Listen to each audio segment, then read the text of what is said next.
एक मक्खी परेशान करके रख देता। चलिए आइए, पहला क्वेश्चन है, अब यहां से कमेंट हटा दीजिए। कुछ एकदम ऐसा विद्यार्थी कमेंटे पे जोड़ देगा, घुस घुस के मोबाइल में कमेंट मारेगा वो, ठीक है।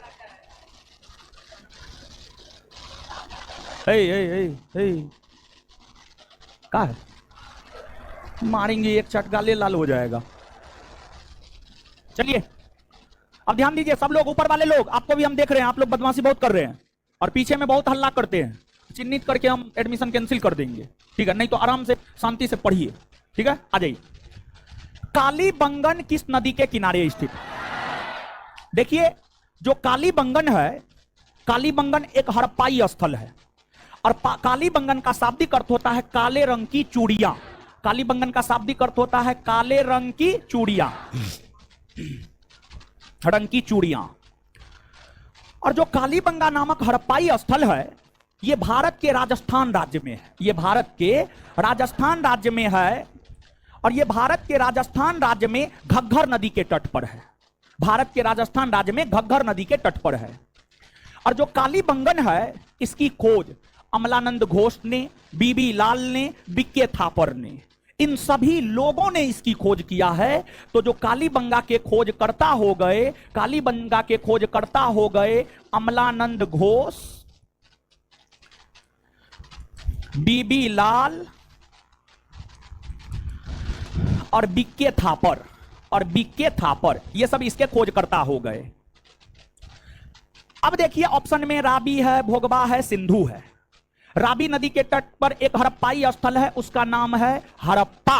राबी नदी के तट पर एक हड़प्पाई स्थल है, उसका नाम है हड़प्पा। फिर आपको भोगबा है, भोगबा नदी के तट पर एक हड़प्पाई स्थल है, उसका नाम है लोथल। लोथल, और जो लोथल था यह हड़प्पा सभ्यता का बंदरगाह नगर था और यह हड़प्पा सभ्यता का सबसे बड़ा बंदरगाह था।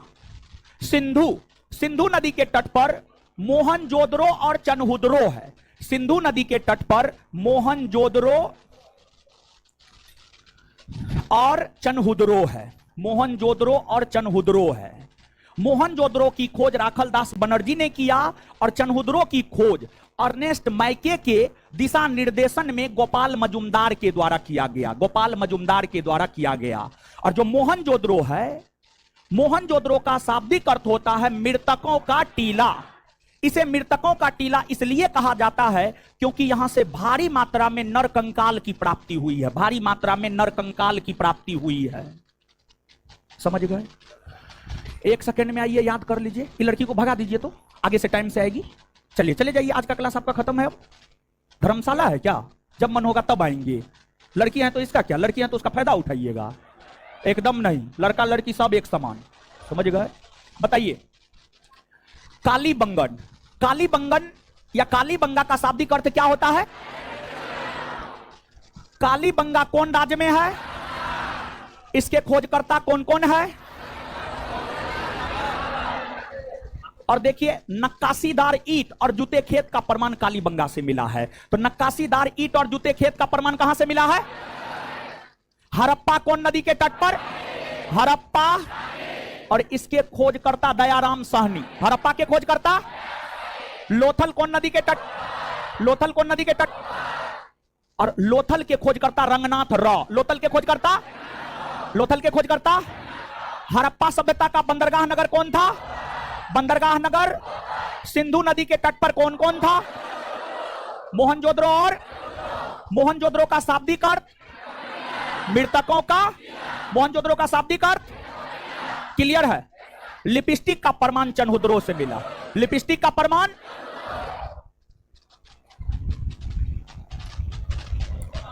बुद्ध के जीवन से संबंधित घटना गृह त्याग का प्रतीक चिन्ह कौन सा? गौतम बुद्ध ने 29 वर्ष की अवस्था में गृह का त्याग किया, जिसे महाभिनिष्क्रमण कहा जाता है। और जब गौतम बुद्ध गृह छोड़ रहे थे, अपना घर छोड़ रहे थे, तो अपने सारथी चन्ना और अपने घोड़ा कंथक को लेकर गए और अपने पिता के राज्य से जब वे बाहर हुए तो फिर घोड़ा और अपने सारथी चन्ना को वापस रिटर्न कर दिया। उनके गृह प्रतीक का गृह त्याग का प्रतीक है, उनके गृह त्याग का प्रतीक है घोड़ा। क्या है? घोड़ा।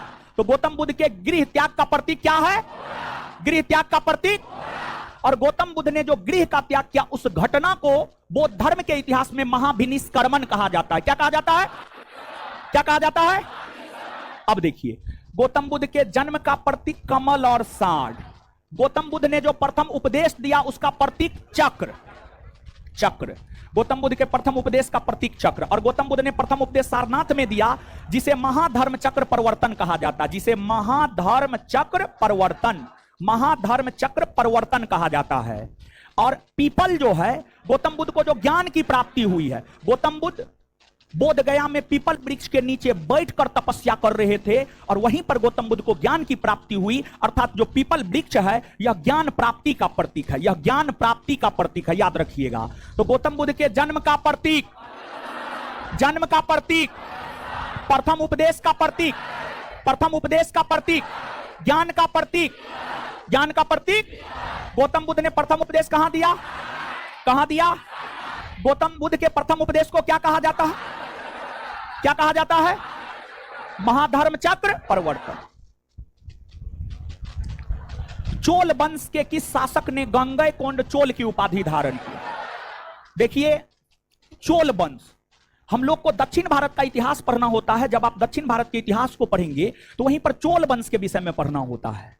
चोलों ने आंध्र प्रदेश और तमिलनाडु के क्षेत्र में शासन किया। चोल वंश की स्थापना विजयालय ने किया था। वही चोल वंश के सबसे महान शासक हुए राजेंद्र प्रथम। और राजेंद्र प्रथम का शासनकाल 1014 से 1044। राजेंद्र प्रथम ने, क्या हुआ, क्या हो रहा है? शांति शांति शांति, ओम शांति।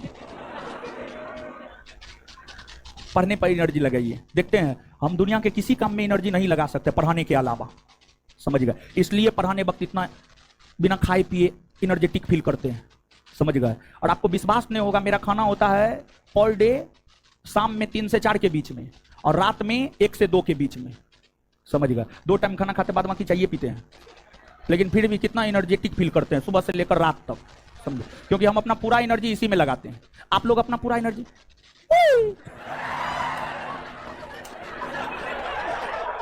क्लासरूम में यही सब आवाज निकालते हैं, हल्ला करने में, आपस में लड़ने झगड़ने में। क्लियर है? तो ये सब काम में एनर्जी मत लगाइए, सिर्फ पढ़ने में एनर्जी लगाइए, जैसे हम सिर्फ पढ़ाने में एनर्जी लगाते। बाद बाकी समय आइएगा बात करने के लिए, बढ़िया से बातों नहीं करते हैं, समझे? लेकिन क्लास में खूब बोलते हैं, क्योंकि हमारा मूल पेशा यही है, यही हमारा सब चीज है। और आपका मूल पेशा अभी पढ़ना होना चाहिए, समझे? चलिए, तो राजेंद्र प्रथम बड़ी साम्राज्यवादी प्रकृति का था, साम्राज्य विस्तार में विश्वास करता था। और राजेंद्र प्रथम सेना अभियान करके कई सारे क्षेत्रों को जीता था। राजेंद्र प्रथम पूरे श्रीलंका को जीत लिया, राजेंद्र प्रथम इंडोनेशिया को जीत लिया, बंगाल को जीत लिया। और राजेंद्र प्रथम जब बंगाल को जीता था तो उस समय बंगाल के शासक महिपाल हुआ करते थे। बंगाल के शासक महिपाल को पराजित करके राजेंद्र प्रथम ने जब बंगाल को जीता था, तो बंगाल को जीतने के उपलक्ष्य में ही राजेंद्र प्रथम ने गंगैकोंड चोल की उपाधि धारण किया था, गंगैकोंड चोल की उपाधि धारण किया था। और राजेंद्र प्रथम जो साम्राज्यवादी प्रवृत्ति का था, उनके साम्राज्यवादी प्रवृत्ति के होने के कारण ही उन्हें दक्षिण भारत का नेपोलियन कहा जाता है। दक्षिण भारत का नेपोलियन कहा जाता है। भारत का नेपोलियन समुद्रगुप्त, दक्षिण भारत का नेपोलियन राजेंद्र प्रथम। राजेंद्र, क्लियर? तो चोल वंश के किस शासक ने गंगैकोंड चोल की उपाधि धारण किया? गंगैकोंड चोल की उपाधि धारण किया। इनका शासनकाल कब से कब तक? दक्षिण भारत का नेपोलियन, दक्षिण भारत का नेपोलियन, भारत का नेपोलियन समुद्रगुप्त, भारत का नेपोलियन आए। पूरे श्रीलंका को जीतकर अपने साम्राज्य में किसने मिलाया? इंडोनेशिया को जीतकर किसने मिलाया? बंगाल को जीतकर किसने मिलाया? क्लियर? हरिहर एवं बुक्का ने विजयनगर की स्थापना किस संत से आशीर्वाद प्राप्त करके की? हरिहर और बुक्का ने विजयनगर साम्राज्य की स्थापना 1336 ईस्वी में कर्नाटक में किया। और 1336 ईस्वी में हरिहर और बुक्का ने विजयनगर साम्राज्य की स्थापना कर्नाटक में संत विद्यारण्य के आशीर्वाद से किया, संत विद्यारण्य के आशीर्वाद से किया। और जो विजयनगर है, विजयनगर का शाब्दिक अर्थ जीत का शहर होता है।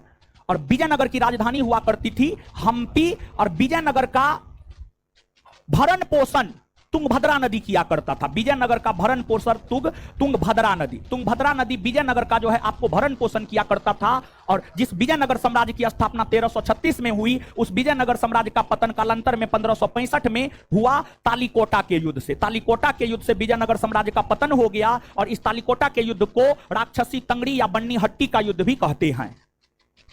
और विजयनगर साम्राज्य की जब स्थापना हुई थी तो उस समय दिल्ली सल्तनत के अंतर्गत जो है आपको तुगलक वंश का शासन हुआ करता था। और तुगलक वंश के शासक हुआ करते थे मोहम्मद बिन तुगलक। तो बताइए, हरिहर और बुक्का ने विजयनगर की स्थापना किस संत से आशीर्वाद प्राप्त कर ली? आए, विजयनगर का शाब्दिक अर्थ जीत का शहर। विजयनगर का शाब्दिक अर्थ, विजयनगर की स्थापना कब हुई है? विजयनगर का भरण पोषण कौन नदी करती? विजयनगर का पतन कौन युद्ध से हुआ है? तालीकोटा का युद्ध कब हुआ है? जब विजयनगर साम्राज्य की स्थापना हुई थी तो दिल्ली सल्तनत में कौन वंश का शासक कौन हुआ करते थे? क्लियर। आध्यात्मिक क्षेत्र में शिवाजी के आचरण पर किसका प्रभाव पड़ा था? आध्यात्मिक क्षेत्र में शिवाजी के आचरण पर रामदास का प्रभाव पड़ा था। गुरु रामदास शिवाजी के आध्यात्मिक गुरु थे और आध्यात्मिक क्षेत्र में उन्हीं का प्रभाव पड़ा था। महाराष्ट्र के संत थे ये। शिवाजी ने महाराष्ट्र के क्षेत्र में औरंगजेब की नीतियों के खिलाफ मराठा साम्राज्य को स्थापित किया और हिंदू राज्य का पताका लहराया। औरंगजेब जो भारत को इस्लामी राष्ट्र बनाना चाहता था, उसकी नीतियों का विरोध करते हुए हिंदू राज्य की स्थापना करने को लेकर शिवाजी ने मराठा साम्राज्य की स्थापना किया। और शिवाजी के राजनीतिक गुरु कोंडदेव हुआ करते थे। शिवाजी रायगढ़ को अपनी राजधानी बनाकर शासन प्रशासन करना शुरू किया था और शिवाजी ने 1674 ईस्वी में अपना राज्याभिषेक करवाया। और शिवाजी का राज्याभिषेक श्री गंगा भट्ट नामक विद्वान के द्वारा करवाया गया था। याद रखिएगा। तो बताइए, आध्यात्मिक क्षेत्र में शिवाजी के आचरण पर किसका प्रभाव? शिवाजी के राजनीतिक गुरु। शिवाजी ने अपना राज्याभिषेक कब करवाया? शिवाजी का राज्याभिषेक किस विद्वान ने किया? महाराष्ट्र में मराठा साम्राज्य को स्थापित किसने किया?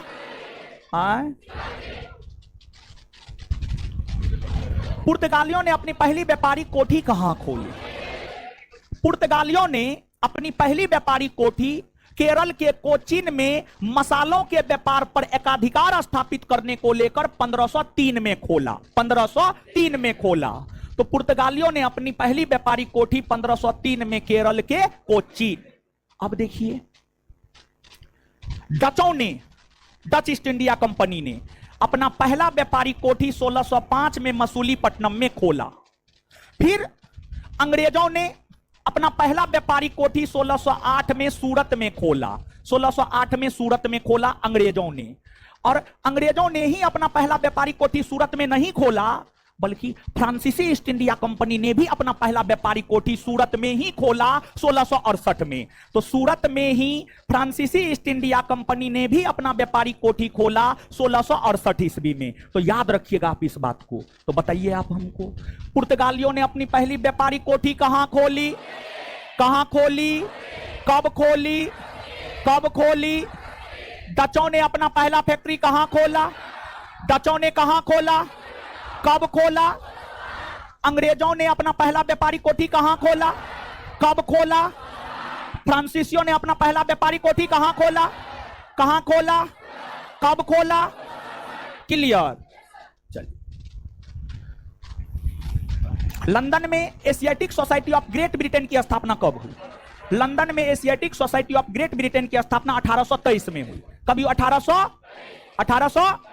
तो लंदन में Asiatic Society of great Britain की स्थापना कब हुई? बंगाल, भारत के बंगाल में एशियाटिक सोसाइटी ऑफ बंगाल की स्थापना 1784 में हुई। सर विलियम जोन्स ने किया। सर विलियम जोन्स ने 1784 में एशियाटिक सोसाइटी ऑफ बंगाल का गठन किया, 1784 में भारत में। देखिए, ये एशियाटिक सोसाइटी सबका गठन क्यों हो रहा था? देखिए, अंग्रेजी जानता था और भारत का धर्म ग्रंथ संस्कृत में छपा हुआ था, संस्कृत में रचित था, तो अंग्रेज को संस्कृत समझ ही में नहीं आता था। तो भारतीय धर्म ग्रंथ को अंग्रेजी में अनुवाद करने के लिए एशियाटिक सोसाइटी का गठन भारत में हो रहा था, ब्रिटेन में हो रहा था, हर जगह हो रहा था। और सबसे बड़ा नशा धर्म का नशा होता है। आज के डेट में हमारे मोदी जी भारत के युवाओं को हद तक धर्म का नशा पिला दिए हैं, चाहे हिंदू हो या मुसलमान, समझ गए। सब देखिए तजिया निकलेगा, एकदम रोड जाम हो जाएगा, रामनवमी का जुलूस निकलेगा, रोड जाम हो जाएगा, लेकिन पढ़ने में रोड जाम नहीं होगा। लंदन में Asiatic Society of great Britain की स्थापना कब हुई? एशियाटिक सोसाइटी ऑफ बंगाल का गठन कब हुआ? किसने किया? William Jones. Asiatic Society of Bengal के संस्थापक sir William, Asiatic Society of Bengal के संस्थापक sir William Jones. British House of common, देखिए जैसे भारत में लोकसभा राज्यसभा है जी, वैसे ब्रिटेन में है house of common, house of Lord. Lok Sabha की तुलना हाउस ऑफ कॉमन से, राज्यसभा की तुलना हाउस ऑफ लॉर्ड से। ब्रिटेन में जो हाउस ऑफ कॉमन है उसका चुनाव लड़ने वाला प्रथम भारतीय कौन थे जो चुनाव हार गए? ब्रिटिश हाउस ऑफ कॉमन्स का चुनाव लड़ने वाला प्रथम भारतीय व्योमेश चंद्र बनर्जी, WC बनर्जी था, जो चुनाव लड़ा लेकिन चुनाव हार गया, अर्थात आंसर सी। वहीं ब्रिटिश हाउस ऑफ कॉमन्स का चुनाव दादा भाई नेरोजी ने लड़ा और वो जीते 1892 में चुनाव जीते, लंदन के फिन्सबरी क्षेत्र से चुनाव जीते, लिबरल पार्टी के टिकट पर चुनाव जीते और ब्रिटिश हाउस ऑफ कॉमन्स के सदस्य बनने वाले पहले भारतीय दादा भाई नेरोजी बने। याद रखिएगा, ठीक है। तो ब्रिटिश हाउस ऑफ कॉमन्स का चुनाव लड़ने वाले पहले भारतीय कौन थे जो चुनाव हार गए? कौन थे? WC। इसके बाद आगे बताइएगा आप हमको, ब्रिटिश हाउस ऑफ कॉमन्स का सदस्य बनने वाला पहला भारतीय कौन था? दादा भाई, क्लियर। और दादा भाई नेरोजी ब्रिटिश हाउस ऑफ कॉमन्स के सदस्य कब बने? 1892। कब बने? कौन पार्टी से? Liberal party. कौन पार्टी से? कहां से? फिन्सबरी। कहां से? लिबरल पार्टी को हिंदी में उदारवादी पार्टी कहते हैं। क्या कहते हैं? ये बात इसलिए याद करवा रहे हैं, बीपीएससी इस प्रश्न को पूछा है और बिहार पुलिस में पूछने की संभावना है, ठीक है। जिस बात पर देखिए हम ज्यादा जोर दे तो आप समझ जाइएगा वो बीपीएससी और बिहार दरोगा का पूछा हुआ क्वेश्चन है और आपके बिहार पुलिस परीक्षा में पूछने की संभावना है। जिसको 2-3 बार बोले उस पर ज्यादा गौर फरमाना है आपको, बात समझ रहे हैं। और देखिए हम यही भरोसा देंगे, हम तो यही कहेंगे, 24 सितंबर से पहले तक हम यही कहेंगे। क्लास में आपको शुरू से लेकर 24 सितंबर तक इतना करवा दिया जाएगा कि अगर आप उसको डाइजेस्ट कर लेते हैं आपका रिजल्ट होगा, लेकिन अगर आप उसको डाइजेस्ट नहीं करते हैं तो आपका रिजल्ट नहीं होगा। मतलब डाइजेस्ट कर लेते हैं मतलब चीजों को याद कर लेते हैं। अरे कहां से क्वेश्चन देगा? पूरे सिलेबस कवर करेंगे हम जी, हमारे पास है रणनीति। सबसे बेहतर रणनीति मेरा ही होता है, थोड़ा सा इसी सब वजह से थोड़ा भीड़ भाड़ हो जाता है। बेहतर रणनीति नहीं होता तो आप ऐसे भीड़ लगा करके आते, धक्का-मुक्की करके आते। विद्यार्थी का विश्वास है, उस विश्वास पर हम खरा उतरते हैं। और देखिए कभी भी थाली में भोजन है तो एक कोर लेकर के उसका स्वाद नहीं बतलाया जा सकता, पूरे थाली खत्म करने के बाद स्वाद बतलाया जा सकता है। तो सिलेबस खत्म होने दीजिए, उसके बाद स्वाद बतलाइएगा, तब आपको पता चलेगा। तो हम यही कहेंगे, बार बार कहेंगे, एकदम नकारात्मक सोच से दूर रहिए, पूरा मेहनत कीजिए, सेटिंग फिटिंग के चक्कर में मत पड़िए। उस सब चक्कर में पड़ के आपका जीवन बर्बाद हो जाएगा, हम आपको बोल रहे हैं। आप सिर्फ हम पे विश्वास कीजिए और मेहनत कीजिए, मेहनत के बदौलत आप एकदम पास कीजिएगा। और क्लास में जो भी हो रहा सब एग्जाम बेसिस पर हो रहा है, ठीक है, बहुत बेहतर होगा। सिर्फ आप पढ़ लीजिए ना, थोड़ा दिन का बात है, 1.5 महीना अपने आप को झोंक दीजिए, समझ गए, एकदम पूरा त्याग कर दीजिए, देखिए रिजल्ट हो जाएगा। आगे आइए, अखिल भारतीय ट्रेड यूनियन कांग्रेस के संस्थापक कौन थे? देखिए कांग्रेस के भीतर ही व्यापारियों, ट्रेड करने वाला यानी व्यापार करने वाला कौन होता? व्यापारी। कांग्रेस के भीतर ही व्यापारियों के हक और अधिकार के लड़ाई के लिए 1920 ईस्वी में अखिल भारतीय ट्रेड यूनियन कांग्रेस की स्थापना हुई। और अखिल भारतीय ट्रेड यूनियन कांग्रेस की स्थापना 1920 में हुई और 1920 में इसकी स्थापना NM जोशी के द्वारा किया गया। वही जब इसकी स्थापना हुई तो इसका प्रथम अध्यक्ष लाला लाजपत राय को बनाया गया। यह भी बीपीएससी का पूछा हुआ क्वेश्चन है। अखिल भारतीय ट्रेड यूनियन कांग्रेस के प्रथम अध्यक्ष कौन बने हैं? तो लाला लाजपत राय। अब इसमें जो एम एन रॉय है, डॉक्टर हेडगेवार है, सचिन सान्याल है। एम एन रॉय ने 1920 में ताशकंद में कम्युनिस्ट पार्टी ऑफ इंडिया की स्थापना की, कम्युनिस्ट पार्टी ऑफ इंडिया।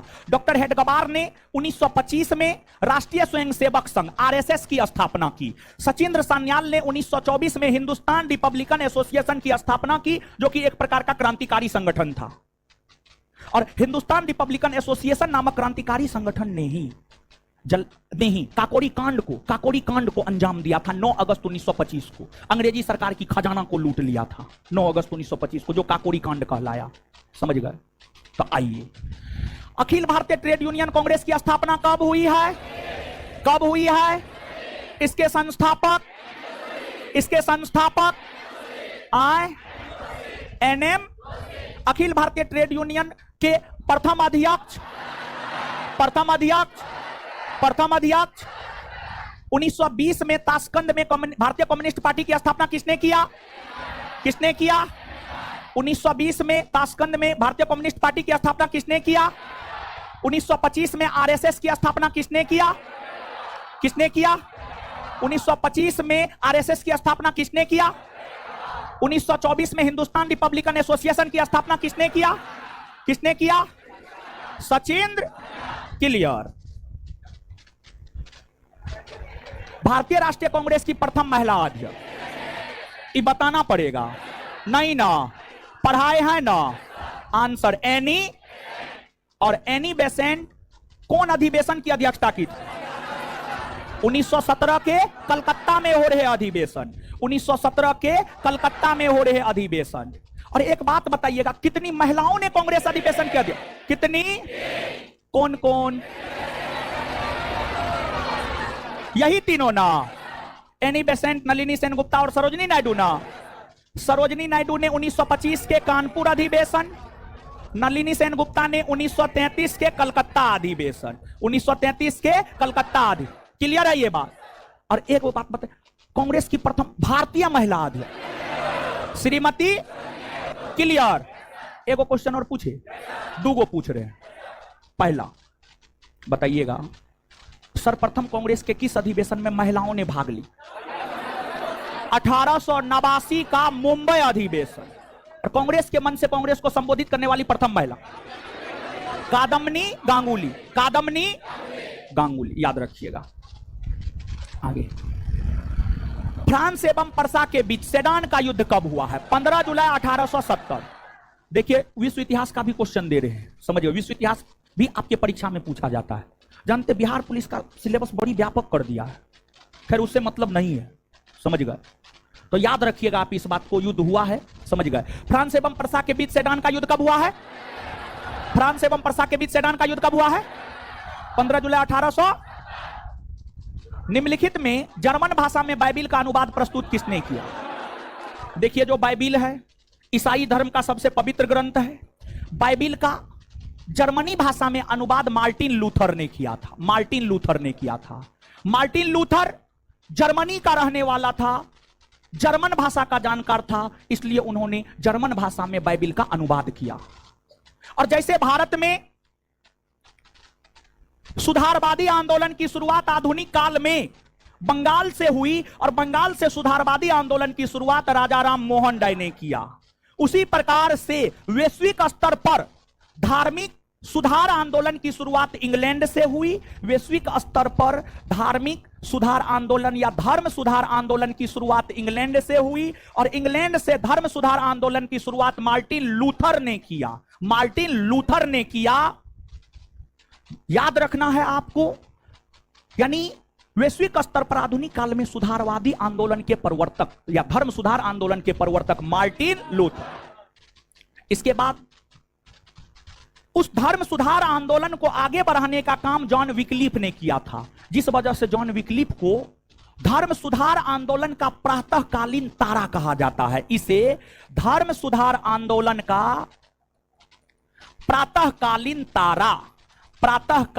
तारा कहा जाता है। और जो टॉमस मूर है, इन्होंने यूटोपिया नामक साहित्य की रचना की। बिहार दरोगा 2213 प्रीलिम्स का पूछा हुआ क्वेश्चन है, यूटोपिया के रचयिता कौन है? Thomas More.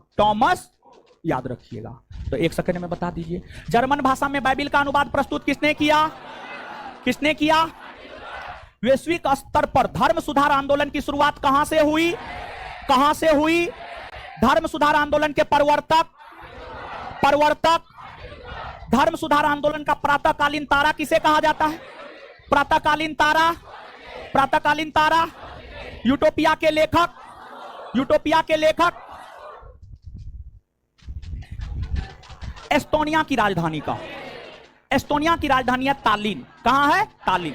अब देखिएगा, लजू बलजाना स्लोवेनिया की राजधानी, स्लोवेनिया देश है, स्लोवेनिया यूरोप महादेश का एक देश है, स्लोवेनिया की राजधानी लजू बलजाना। एम्स्टर्डम नीदरलैंड की राजधानी एम्स्टर्डम। वियना ऑस्ट्रिया की राजधानी वियना, याद रख लीजिएगा, ठीक है। एस्टोनिया की राजधानी कहां है? एस्टोनिया की राजधानी स्लोवेनिया की राजधानी लजू बलजाना। लजू बल बोलिए, बोलने से याद होता है, है। स्लोवेनिया की राजधानी नीदरलैंड की राजधानी ऑस्ट्रिया की राजधानी क्लियर। नागासाकी किस द्वीप पर है?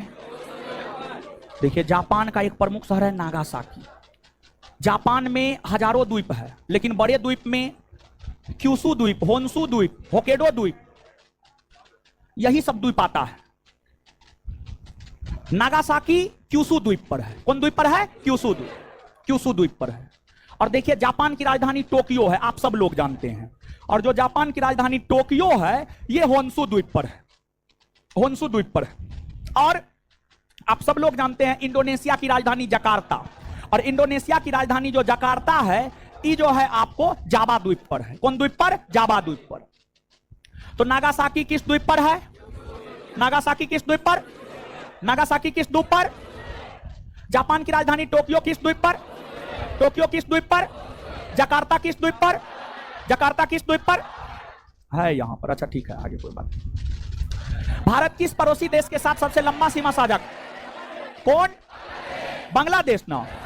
भारत की अगर बात करें तो भारत 7 देशों के साथ स्थलीय सीमा बनाता है। सबसे लंबी सीमा बांग्लादेश 4096 किलोमीटर, फिर चीन 3488 किलोमीटर, फिर पाकिस्तान 3323 किलोमीटर, फिर नेपाल 1751 किलोमीटर, फिर म्यांमार 1643 किलोमीटर, फिर भूटान 699 किलोमीटर, और फिर अफगानिस्तान 106 किलोमीटर। सबसे लंबी सीमा बांग्लादेश और सबसे छोटी सीमा अफगानिस्तान। क्लियर है? तो बताइए, भारत बांग्लादेश के साथ कितना किलोमीटर की सीमा? कितना किलोमीटर? सबसे लंबी सीमा कौन देश के साथ? सबसे लंबी सीमा, दूसरी सबसे लंबी सीमा चीन, दूसरी सबसे लंबी सीमा चीन के साथ कितना? चीन के साथ, पाकिस्तान के साथ, नेपाल के साथ, म्यांमार के साथ, भूटान के साथ, अफगानिस्तान के साथ। क्लियर?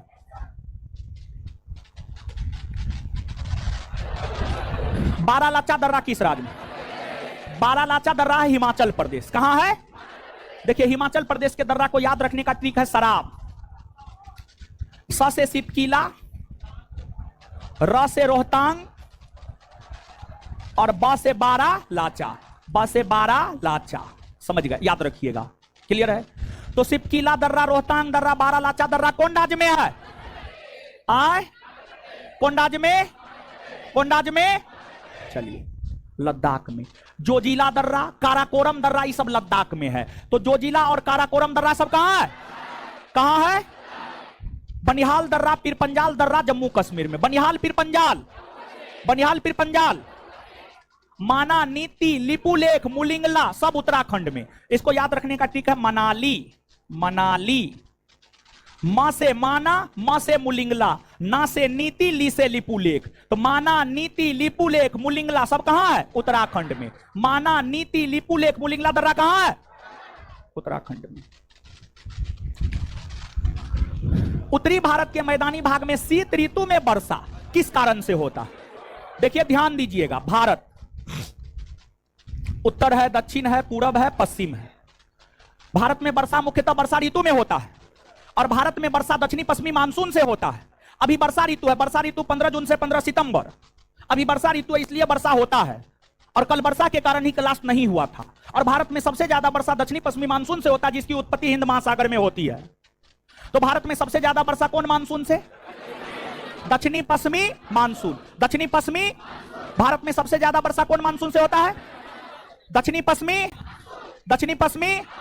अब देखिए, लेकिन शीत ऋतु में भी भारत में वर्षा होता है। शीत ऋतु में भारत के दो क्षेत्र में वर्षा होता है, एक भारत के उत्तरी पश्चिमी मैदानी भाग में, भारत के उत्तरी पश्चिमी मैदानी भाग में, और दूसरा भारत के पूर्वी तट पर, दूसरा भारत के पूर्वी तट पर। यहां पर वर्षा शीत ऋतु में, भारत के उत्तरी मैदानी भाग में शीत ऋतु में वर्षा पश्चिमी विक्षोभ के कारण होता है। पश्चिमी विक्षोभ, इसकी उत्पत्ति भूमध्य सागर से होती है, भूमध्य सागर से होती है। और पूर्वी तट पर, तमिलनाडु के तट पर वर्षा होता है। और यहां पर वर्षा उत्तरी पूर्वी मानसून के कारण होता है। उत्तरी पूर्वी मानसून या लौटते हुए मानसून, उत्तरी पूर्वी मानसून या लौटते हुए मानसून के कारण होता है। तो शीत ऋतु में भारत में वर्षा कितने क्षेत्रों में होता है? कितने क्षेत्रों में? एगो उत्तरी। यहां पर वर्षा कौन कारण? पश्चिमी विक्षोभ की उत्पत्ति कहां से होती है? कहां से होती है? और भारत के पूर्वी तट तमिलनाडु में शीत ऋतु में वर्षा होती है? हाँ होती है। कौन मानसून के कारण? उत्तरी पूर्वी मानसून या लौटता हुआ मानसून। क्लियर है? बताइए आंसर। पश्चिमी, लाल मिट्टी का लाल रंग किसकी उपस्थिति के कारण? भारत में सबसे ज्यादा पाई जाने वाली मिट्टी जलोढ़ मिट्टी, और दूसरा सबसे ज्यादा पाई जाने वाली मिट्टी लाल मिट्टी। और लाल मिट्टी का लाल रंग लौह ऑक्साइड के उपस्थिति के कारण होता है। लाल मिट्टी का लाल रंग लौह ऑक्साइड के उपस्थिति के कारण होता है। लौह ऑक्साइड के उपस्थिति के कारण होता है। किस कारण? लौह ऑक्साइड के उपस्थिति के कारण होता है। फिर तीसरा सबसे अधिक मात्रा में पाई जाने वाली मिट्टी काली मिट्टी, और काली मिट्टी का काला रंग टिटेनीफेरस मैग्नेटाइट के कारण होता है। तो काली मिट्टी का काला रंग किसके कारण होता है? टिटेनीफेरस मैग्नेटाइट के उपस्थिति के कारण। क्लियर है? याद रखिएगा। तो लाल मिट्टी का लाल रंग किसकी उपस्थिति? लाल मिट्टी का लाल रंग किसकी उपस्थिति? काली मिट्टी का काला रंग किसकी उपस्थिति? किसकी उपस्थिति? राष्ट्रीय जूट अनुसंधान केंद्र का मुख्यालय पश्चिम बंगाल के बैरकपुर में है। पश्चिम बंगाल के, अब देखिए राजमुंदरी में क्या है? राजमुंदरी में केंद्रीय तंबाकू अनुसंधान केंद्र है। तंबाकू अनुसंधान केंद्र है। मैसूर में रेशम अनुसंधान केंद्र है। और कोट्टयम में रबर अनुसंधान केंद्र है। रबर अनुसंधान केंद्र है। चारों याद रख लीजिए। कोट्टयम में केंद्रीय रबर अनुसंधान केंद्र। ठीक है? तो राष्ट्रीय जूट अनुसंधान केंद्र का मुख्यालय, राष्ट्रीय जूट अनुसंधान केंद्र का मुख्यालय बैरकपुर बंगाल में है। कहां है? केंद्रीय तंबाकू अनुसंधान का मुख्यालय, केंद्रीय तंबाकू अनुसंधान राजमुंदरी आंध्र प्रदेश में है। कहां है? रेशम अनुसंधान केंद्र का मुख्यालय, रेशम अनुसंधान केंद्र का मैसूर कर्नाटक में है। रबर अनुसंधान केंद्र का मुख्यालय, रबर अनुसंधान केंद्र का मुख्यालय कोट्टयम केरल में। कोट्टयम कहां है? किस राज्य में कोई भी अनुसूचित जाति निवास नहीं करती? देखिए ध्यान दीजिएगा, अनुसूचित जाति मतलब एससी। दो गो राज्य है जहां पर एससी जनजाति नहीं रहती है, अरुणाचल प्रदेश और नागालैंड। अब देखिएगा, अनुसूचित जनजाति, अनुसूचित जनजाति यानी शेड्यूल्ड ट्राइबल एसटी, एसटी दो राज्य में नहीं रहती है, पंजाब और हरियाणा, पंजाब और हरियाणा। तो अनुसूचित जाति अरुणाचल प्रदेश नागालैंड में नहीं पाई जाती है, और अनुसूचित जनजाति एसटी पंजाब और हरियाणा में नहीं पाई जाती। याद रख लीजिएगा। तो भारत के किस किस राज्य में अनुसूचित जाति यानी एससी समुदाय के लोग नहीं पाए जाते हैं? अरुणाचल प्रदेश और क्लियर। और भारत के किस दो राज्य में अनुसूचित जनजाति नहीं पाई जाती है?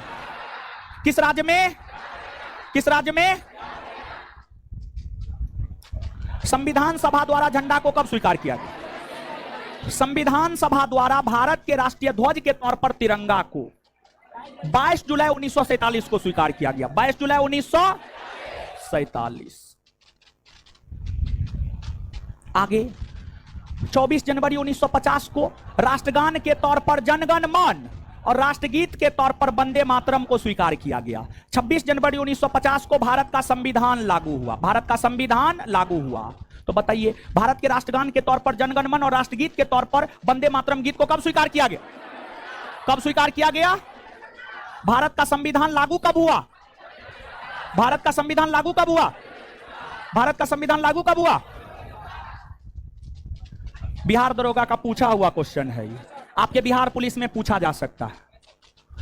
राष्ट्रपति के पद खाली रहने पर उपराष्ट्रपति राष्ट्रपति की हैसियत से कार्य करता है, कौन अनुच्छेद में?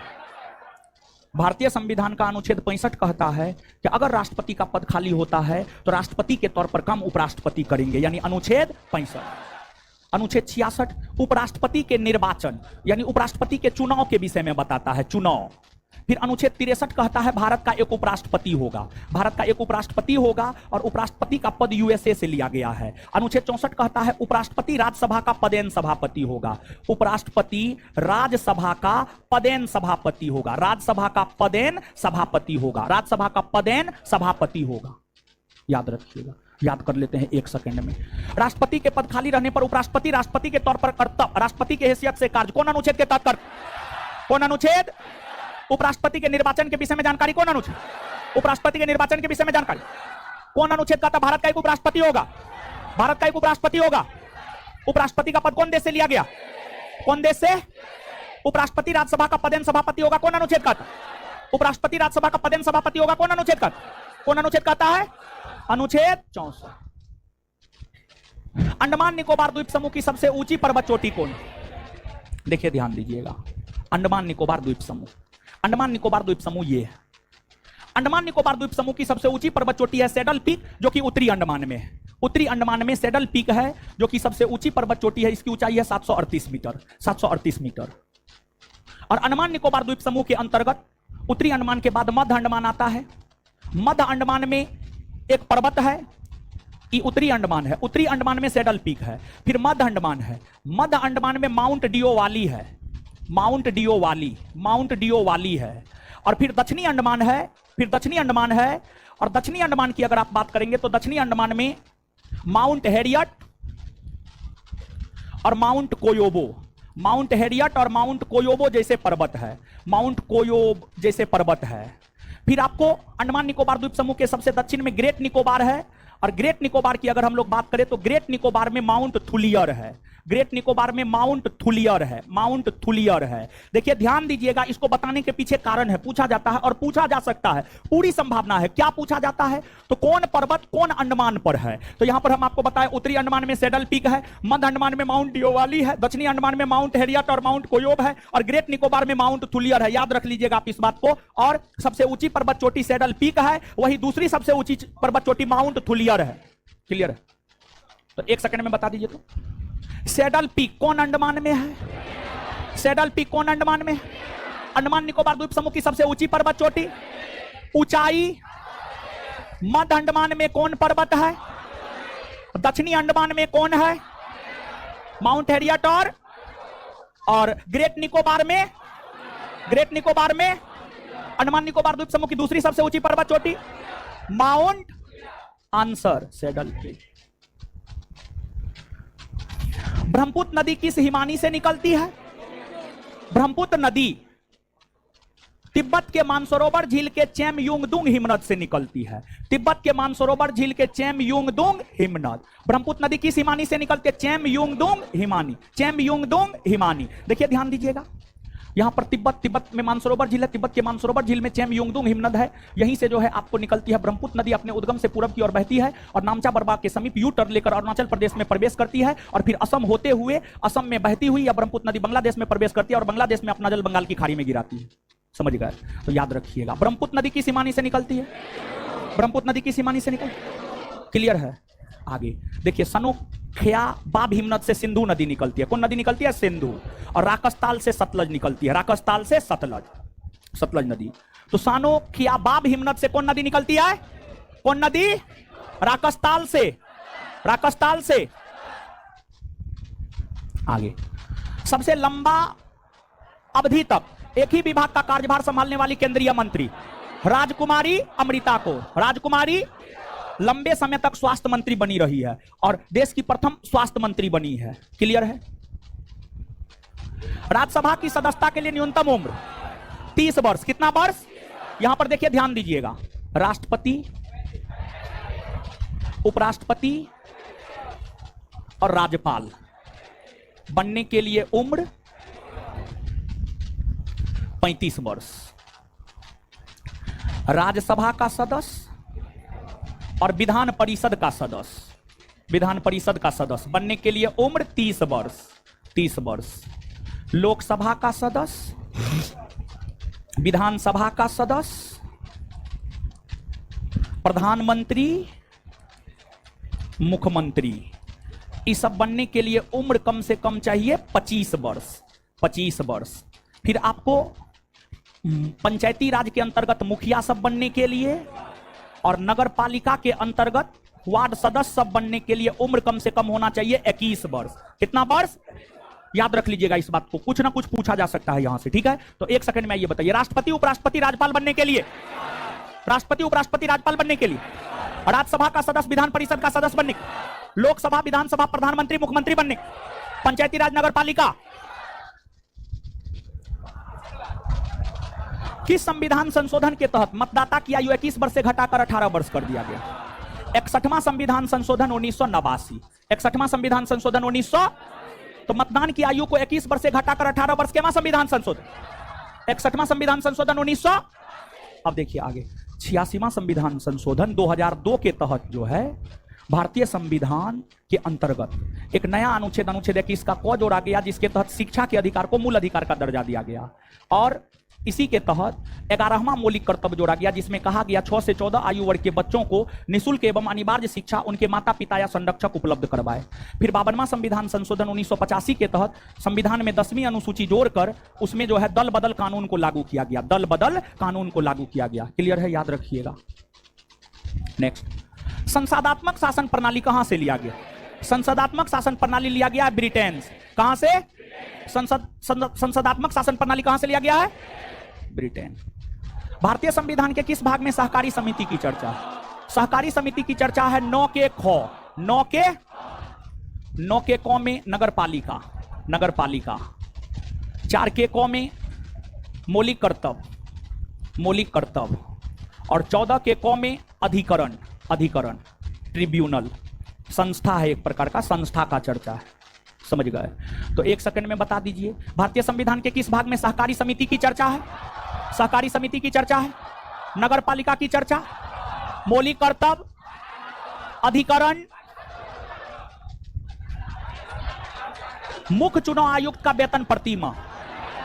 देखिए, मुख्य चुनाव आयुक्त का वेतन प्रति माह 2,50,000, 2,50,000। फिर राष्ट्रपति, राष्ट्रपति का वेतन 5 लाख, राष्ट्रपति का वेतन, उपराष्ट्रपति का वेतन 4 लाख, उपराष्ट्रपति का वेतन। फिर सुप्रीम कोर्ट के मुख्य न्यायाधीश का वेतन 2,80,000, अन्य न्यायाधीश का वेतन 2,50,000, हाईकोर्ट के मुख्य न्यायाधीश का वेतन 2,50,000, हाईकोर्ट के अन्य न्यायाधीश का वेतन 2,25,000, हाईकोर्ट के अन्य न्यायाधीश का वेतन 2,25,000। समझ गए? याद रखिएगा। तो राष्ट्रपति का वेतन कितना? राष्ट्रपति का वेतन, उपराष्ट्रपति का वेतन, उपराष्ट्रपति का वेतन, सुप्रीम कोर्ट के मुख्य न्यायाधीश का वेतन, सुप्रीम कोर्ट के अन्य न्यायाधीश का वेतन, हाईकोर्ट के मुख्य न्यायाधीश का वेतन, हाईकोर्ट के अन्य न्यायाधीश का वेतन। प्रथम योजना आयोग के उपाध्यक्ष, योजना आयोग की अगर बात करें तो योजना आयोग की स्थापना 1950 ईस्वी में हुई। योजना आयोग के प्रथम अध्यक्ष जवाहरलाल नेहरू और प्रथम उपाध्यक्ष गुलजारी लाल नंदा, गुलजारी लाल नंदा। आंसर हो जाएगा गुलजारी लाल नंदा, याद रखिएगा। तो प्रथम योजना आयोग के उपाध्यक्ष कौन थे? गुलजारी लाल। पंडित जवाहरलाल नेहरू द्वारा आंध्र प्रदेश राज्य में पंचायती राज का शुभारंभ कब किया गया? देखिए, पंडित जवाहरलाल नेहरू ने पंचायती राज का शुभारंभ सर्वप्रथम राजस्थान के नागौर में 2 अक्टूबर 1959 को किया। फिर आंध्र प्रदेश के महबूबनगर जिला में 11 अक्टूबर 1959 को किया। तो आंध्र प्रदेश के संदर्भ में पूछा जा रहा है, यानी आंसर 11 अक्टूबर 1900, और राजस्थान के संदर्भ में पूछा जाता तो 2 अक्टूबर 1900। सबसे पहले राजस्थान में पंचायती राज का शुभारंभ, और फिर दूसरा आंध्र प्रदेश में। पहली बार राजस्थान और दूसरी बार आंध्र प्रदेश, याद रखिएगा। ठीक है, आंसर आंध्र प्रदेश, 11 अक्टूबर 1959। तो पंडित जवाहरलाल नेहरू द्वारा आंध्र प्रदेश राज्य में पंचायती राज का शुभारंभ कब किया गया? कब किया गया? कब किया गया? चलिए, और पंचायती राज का शुभारंभ सर्वप्रथम किस राज्य में? किस राज्य में? कब? कब? अंतर्राष्ट्रीय ओलंपिक समिति की सदस्य बनने वाली प्रथम भारतीय महिला, नीता अंबानी। कौन बनी है? कौन बनी है? अंतरराष्ट्रीय ओलंपिक समिति की सदस्य बनने वाली प्रथम भारतीय महिला। अंतरराष्ट्रीय ओलंपिक समिति की सदस्य बनने वाली प्रथम भारतीय महिला नीता। प्रथम प्रायोजित सीरियल हम लोग। प्रथम प्रायोजित सीरियल, प्रथम प्रायोजित सीरियल देखिए, भारत की पहली मूक फिल्म राजा हरिश्चंद्र, भारत की प्रथम बोलती फिल्म आलम आरा, भारत की प्रथम बोलती फिल्म आलम, भारत की प्रथम बोलती फिल्म, भारत की प्रथम टेक्निकलर फिल्म झांसी की रानी, भारत की प्रथम टेक्निकलर फिल्म झांसी की रानी। और इसके बाद भारत का प्रथम 3D फिल्म माय डियर कुट्टी चाटन, माय डियर कुट्टी चाटन, याद रख लीजिएगा। तो बताइए, भारत की प्रथम मूक फिल्म राजा हरिश्चंद्र, भारत की प्रथम मूक फिल्म, भारत की प्रथम बोलती फिल्म, प्रथम टेक्निकलर फिल्म, प्रथम 3D फिल्म, प्रथम प्रायोजित सीरियल, प्रथम फुटबॉल विश्व कप विजेता देश उरुग्वे। कौन है? प्रथम फुटबॉल विश्व कप जीतने वाला देश, प्रथम फुटबॉल विश्व कप जीतने वाला देश Uruguay. Next, central external Lenja department किस देश की गुप्तचर संस्था? चीन का है। किसका है? चीन का है। केंद्रीय चमड़ा अनुसंधान केंद्र चेन्नई में कहां है? केंद्रीय चमड़ा अनुसंधान संस्थान, केंद्रीय चमड़ा अनुसंधान संस्थान। कौन सा लोक नृत्य का संबंध छत्तीसगढ़ राज्य से? पंडवानी। किसका? किसका? पंडवानी। किस खेल में 5 खिलाड़ी होते हैं? बास्केटबॉल। किसमें? वाटर पोलो में 7, फुटबॉल में 11। किस खेल में 5 खिलाड़ी होते हैं? किस खेल में 5 खिलाड़ी होते हैं? वाटर पोलो में कितना? Water polo, football, football. विश्व युवा दिवस कब मनाया जाए? विश्व युवा दिवस 12 अगस्त। विश्व युवा दिवस, विश्व युवा दिवस, राष्ट्रीय युवा दिवस 12 जनवरी, राष्ट्रीय युवा दिवस, राष्ट्रीय युवा दिवस, राष्ट्रीय बाल दिवस, बाल दिवस 14 नवंबर। ऐसे जॉन गीता नामक पुस्तक किसने लिखा? अरविंद घोष। किसने लिखा है? ऐसे जॉन गीता किसने लिखा है? ऐसे जॉन गीता। कौन सा पुरस्कार साहित्य के क्षेत्र में दिया जाता है? ज्ञानपीठ पुरस्कार। कौन पुरस्कार? ज्ञानपीठ पुरस्कार साहित्य के क्षेत्र में दिया जाता है। इसकी शुरुआत 1965 से हुई है। इसके अलावा ध्यानचंद्र पुरस्कार खेल के क्षेत्र में, ग्रेमी पुरस्कार संगीत के क्षेत्र में, पुलित्जर पुरस्कार पत्रकारिता के क्षेत्र में, पत्रकारिता के क्षेत्र में। समझ गए? तो बताइएगा, ध्यानचंद्र पुरस्कार कौन क्षेत्र में? ध्यानचंद्र पुरस्कार, ग्रेमी पुरस्कार, ग्रेमी पुरस्कार, पुलित्जर पुरस्कार, पुलित्जर पुरस्कार। सर्वप्रथम गहन पारिस्थितिकी शब्द का प्रयोग किसने किया? अर्नीज नेस, अर्नीज नेस, अर्नीज। सर्वप्रथम गहन पारिस्थितिकी शब्द का प्रयोग किसने किया था? अर्नीज। एगो बात बताते हैं, टेस्ट नंबर 1 में एगो क्वेश्चन का आंसर गलत था, सिर्फ एगो क्वेश्चन का आंसर गलत।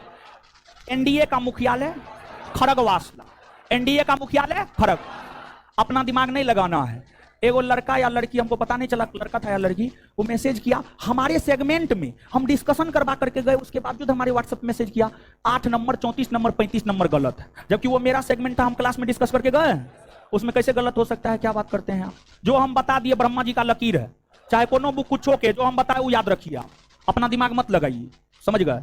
तो जो हम क्लासरूम में बता के चले गए उसी को याद रखना, चाहे वो गलत ही क्यों ना रहे। अगर गलत भी रहेगा तो हम कुछ सोच समझ करके गलत याद करवाए होंगे, ऐसे गलत याद करवाते नहीं है। देखिए, कभी काल क्या होता है, कुछ चीज ऐसा होता है, बोर्ड गलते को आंसर मान करके शुरू से लेकर आज तक चल रहा है, तो उस कंडीशन में गलत को भी टिक करना होता है कभी कभी। आप इस बात को नहीं समझे होंगे, कभी फुर्सत में रहेंगे तो समझाएंगे हम क्या बोलना चाह रहे थे। ठीक है, फुर्सत ना है, आगे अभी जाएंगे 3 बजे से फिर बैच है, समझे? खाना भी नहाना है, खाना खाना है, और भी बहुत सारा काम है, समझे? तो थोड़ा सा आप लोग जो है थोड़ा सा सिस्टम में आइए, 12:30 बजे तक आ जाइए। ठीक है, 12:30 बजे तक आ जाइए ताकि बेहतर डिस्कशन हम आपको करवा सके। हाँ, तो आई कार्ड लेके आइए, फटाफट क्लासरूम में एंट्री कीजिए, समझे? तो बिना आई कार्ड चेक का थोड़े हम घुसने देंगे। ठीक है, हम फालतू लड़का को क्यों क्लास में एंट्री करवाएंगे? जो पैसा दिया उसको नहीं एंट्री करवाएंगे, समझे? असत्य कथन का चयन करें, यानी गलत कथन का चयन करें। हरिके वेटलैंड राष्ट्रीय उद्यान पंजाब सही है, बनेरघाट कर्नाटक सही है, नवेगांव महाराष्ट्र सही है, गुगामल केरल नहीं, गुगामल महाराष्ट्र। कहां है? महाराष्ट्र। यही गलत है, यही आंसर हो जाएगा डी। तो बता दीजिए, 1 सेकंड में बताइए, हरिके वेटलैंड राष्ट्रीय उद्यान कहां है? हरिके वेटलैंड राष्ट्रीय उद्यान बनेरघट्टा, बनेरघट्टा, नवेगांव, नवेगांव, गुगामल, गुगामल। निम्न में से किस समिति का संबंध बीमा क्षेत्र में सुधार से? मल्होत्रा समिति। कौन समिति? प्लानिंग एंड दी पुअर सिद्धांत को किस अर्थशास्त्र ने प्रतिपादित किया? VS Minhas, VS Minhas. Hindustan Petroleum Corporation Limited का मुख्यालय मुंबई। कहां है? मुंबई। कौन सी मुद्रा सबसे ज्यादा तरल है? M1। सबसे ज्यादा तरल है M1। यानी उस कंसेप्ट पर, ताकि आपके परीक्षा में 10 में से आप 8 9 10 में 10 अगर कंसेप्ट पूरा क्लियर कर लीजिएगा, 10 में 10 बना के आ जाइएगा। तो तैयार करवा रहे हैं और फिर मैथ रीजनिंग का क्लास लगवा देंगे। मैथ रीजनिंग का डिस्कशन भी यही करवाएंगे। रीजनिंग नहीं पूछता है, मैथ पूछता है। तो मैथ जो है बता देंगे। मैथ अगर नहीं भी बताएंगे तो आपको चिंता नहीं करना है। मैथ का लगभग 500 प्लस क्वेश्चन सिलेक्ट करवा रहे हैं। अप्रॉक्स 800 के आसपास क्वेश्चन सिलेक्ट करवा रहे हैं और उस क्वेश्चन सिलेक्ट करवा रहे हैं। अप्रॉक्स 800 के आसपास क्वेश्चन सिलेक्ट करवा रहे हैं और उस आधार पे पूरे आपके मैथ के सिलेबस को डिस्कस करवा देंगे हम। समझ गए? तो मैथ रीजनिंग का डिस्कशन नहीं, रीजनिंग तो है ही नहीं, मैथ का डिस्कशन नहीं भी हो तो चिंता नहीं करना है। साइंस, हिंदी, इंग्लिश, मैथ भी बताएंगे, सारा चीज का ये डिस्कशन करवाएंगे। अब जो है उनको भी, मैथ वाले को भी बुलाएं तो ये ठीक नहीं है। मैथ उनसे करवा ही देंगे, पढ़वा देंगे मैथ हम आपको। ठीक है, चलिए तो आगे जो है डिस्कशन करवाइए आप, लीजिए और कीजिए। हल्ला नहीं करना है और संस्थान का जो स्टाफ है देखते रहिए। जो हल्ला करता है उसको चिन्हित कीजिए, उसका कार्ड लीजिए, कार्ड हमको दीजिए, हम फाड़ देंगे। एडमिशन कैंसिल, पैसों नहीं रिटर्न करेंगे। नहीं तो पढ़ने के लिए आए, आराम से पढ़िए, सिस्टम में पढ़िए। जितना पढ़ा रहे हैं सिस्टम में पढ़िए। समझ गए? सिस्टम से अगर सिस्टम होइएगा तो फिर आपका सिस्टम हम हैंग कर देंगे। समझ गए? चलिए, सिस्टम हैंग कर देंगे मतलब आई कार्ड लेकर के फाड़ देंगे, एडमिशन कैंसिल, आपका सिस्टम हैंग।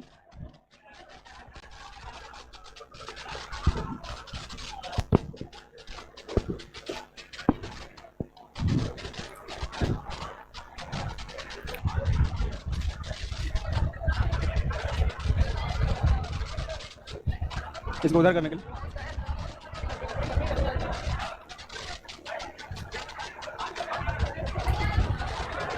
चलिए आइए हम लोग साइंस देखते हैं।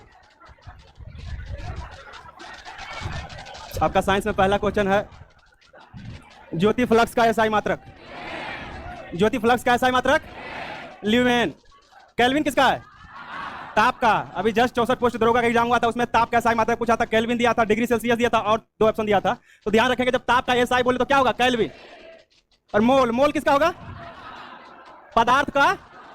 पदार्थ का परिमाण। केल्विन रिपीट हो गया, इसको कैंडला कर देते हैं। कैंडला किसका है? ज्योति तीव्रता। किसका? ज्योति तीव्रता। तो बोलिएगा ज्योति फ्लक्स का एसआई मात्रक, ज्योति फ्लक्स का, ताप का, पदार्थ की परिमाण का, ज्योति तीव्रता का, टोटल कितना एसआई मात्रक? 7। टोटल कितना? 7। ठीक। अब इसका हम फैमिलियर नहीं है, 2-3 दिन में हो जाएंगे। निम्न में से किस अंत द्वारा रासायनिक ऊर्जा को विद्युत ऊर्जा में, क्या आंसर हो जाएगा? विद्युत सेल। रासायनिक ऊर्जा को विद्युत ऊर्जा में, अच्छा डायनमो क्या करता है? आंतरिक को विद्युत ऊर्जा में, और विद्युत मोटर विद्युत ऊर्जा को आंतरिक ऊर्जा में, विद्युत ऊर्जा को आंतरिक ऊर्जा में। मोमबत्ती रासायनिक ऊर्जा को प्रकाश और उष्मा ऊर्जा में, क्योंकि जलता है तो हीट भी जनरेट होता है, तो रासायनिक ऊर्जा को प्रकाश और उष्मा ऊर्जा में, रासायनिक ऊर्जा को प्रकाश और उष्मा ऊर्जा में। ठीक है,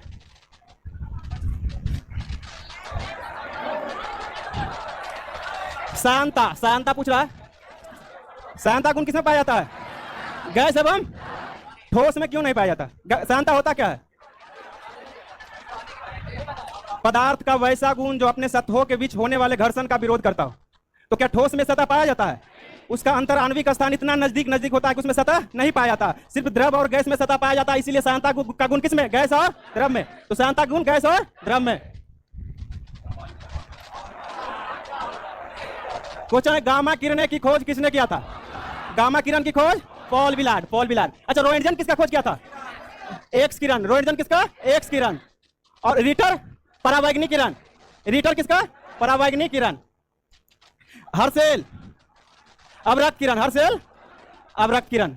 बोलिएगा गामा किरण का खोज पॉल विलार्ड। गामा किरण का खोज, एक्स किरण का खोज, एक्स किरण का खोज, परावैग्निक किरण का खोज, परावैग्निक किरण का खोज, अवरक्त किरण का खोज, अवरक्त किरण का खोज। ये सब क्या है? विद्युत चुंबकीय तरंग है। ठीक है,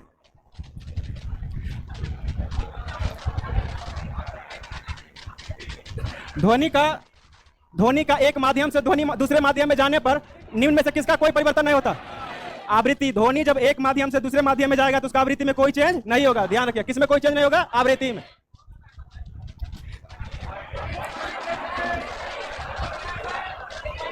चंद्रमा से जब प्रकाश पृथ्वी तक पहुंचे तो कितना समय लगेगा? 1.28 सेकेंड। 1.28। अच्छा, ये सूर्य से जब पृथ्वी तक तो 8 मिनट 16.6 सेकेंड। जब सूर्य से पृथ्वी पर पहुंचेगा तो 8 मिनट 16.6 सेकेंड, और जब चंद्रमा से पृथ्वी पर पहुंचेगा तो 1.28 सेकेंड। 1.28 सेकेंड।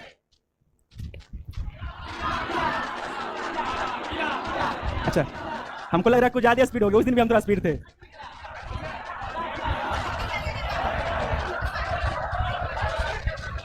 हल्ला क्या करते हैं? निम्न में से कौन प्राथमिक रंग नहीं है? रंग में 3 को पूछता है, याद रखिएगा। प्राथमिक, प्राथमिक रंग, दूसरा आपको पूछेगा द्वितीयक रंग, द्वितीयक रंग, और तीसरा पूछेगा पूरक रंग। क्या पूछेगा? पूरक रंग। एक ग्राफ देखेंगे, उसे याद करेंगे, बहुत जल्द याद हो जाएगा। यहां पे आर जी बी। आर से क्या होगा? रेड, जी से ग्रीन, और बी से ब्लू। तो जो कॉर्नर पे क्या होगा? प्राथमिक रंग। जो भी कॉर्नर पे है प्राथमिक। बीच में होता है Y C M. Y C M. Y क्या होगा? येलो हो जाएगा। सी से क्या होगा? इस सियान बोलते हैं, या तो हिंदी में पिकॉक नीला, ठीक है, दोनों, या तो सियान होगा या क्या होगा? पिकॉक नीला। एम से क्या होगा? मैजेंटा। क्या होगा? मैजेंटा। तो जो जो कॉर्नर पे हो क्या होगा? प्राथमिक रंग। जो कॉर्नर पे कौन कौन? लाल, हरा और नीला, क्या होगा? प्राथमिक रंग। जो जो बीच में कौन है? येलो, पीला, सियान या पिकॉक नीला और मैजेंटा, तीनों क्या हो जाएगा? द्वितीयक रंग। बाकी इसको मिलाएंगे, लाल को सियान से मिलाएंगे सफेद होगा, ग्रीन को मैजेंटा से मिलाएंगे सफेद होगा, ब्लू को येलो से मिलाएंगे क्या होगा? सफेद होगा, और सबको भी मिलाएंगे तो बीच में सफेद ही होगा। ध्यान रखेंगे, ग्राफ डायग्राम बना लीजिएगा। तो पूछ रहा प्राथमिक रंग का कौन कौन होगा? लाल, हरा, नीला। लाल, हरा, नीला। आपका द्वितीयक रंग कौन होगा? येलो, मतलब पीला, पीला, पिकॉक नीला, पीला, पिकॉक नीला, और क्या होगा? मैजेंटा। द्वितीयक रंग में पीला, पिकॉक नीला और मैजेंटा। पूरक रंग में कौन कौन होगा? पूरक रंग कहते हैं वैसे दो रंग जिसको मिलाने पे सफेद बने। तो लाल और सियान पूरक हो जाएगा। लाल और सियान, नीला और पीला, ग्रीन और मैजेंटा, ये सब क्या होगा? पूरक रंग होगा। ठीक है, तो फिर से बोलिए, प्राथमिक रंग में कौन कौन आएगा? लाल। प्राथमिक रंग में, द्वितीयक रंग में, द्वितीयक रंग में पीला, पिकॉक नीला, मैजेंटा। पूरक में वही वैसे दो रंग जिसको मिलाने पे वो सफेद बने।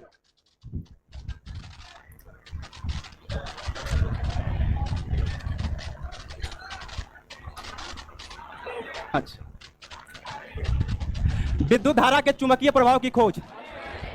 इसके पिछले क्वेश्चन में था प्रकाश के विद्युत चुंबकीय का खोज, हाइगेंस, और एक था इलेक्ट्रॉन के चुंबकीय प्रभाव का खोज, डी ब्रोगली। 3 क्वेश्चन, इलेक्ट्रॉन के चुंबकीय प्रभाव की खोज डी ब्रोगली, प्रकाश के चुंबकीय प्रभाव की खोज हाइगेंस, विद्युत धारा के चुंबकीय प्रभाव की खोज ऑर्स्टेड। तो इसका आंसर क्या होगा? ऑर्स्टेड। मैकमिलन बाइसिकल का, साइकिल का खोज किया था, मैकमिलन साइकिल का खोज किया था। हाइगेंस वही प्रकाश के विद्युत चुंबकीय तरंग का खोज। सीबी रमन अपना रमन प्रभाव दिया था कब? डेट बताइएगा। 28 फरवरी 1928। इसीलिए 28 फरवरी कौन सा दिवस मनाते हैं? विज्ञान दिवस। 28 फरवरी क्या मनाते हैं? विज्ञान दिवस। इसी इन्हीं को याद में।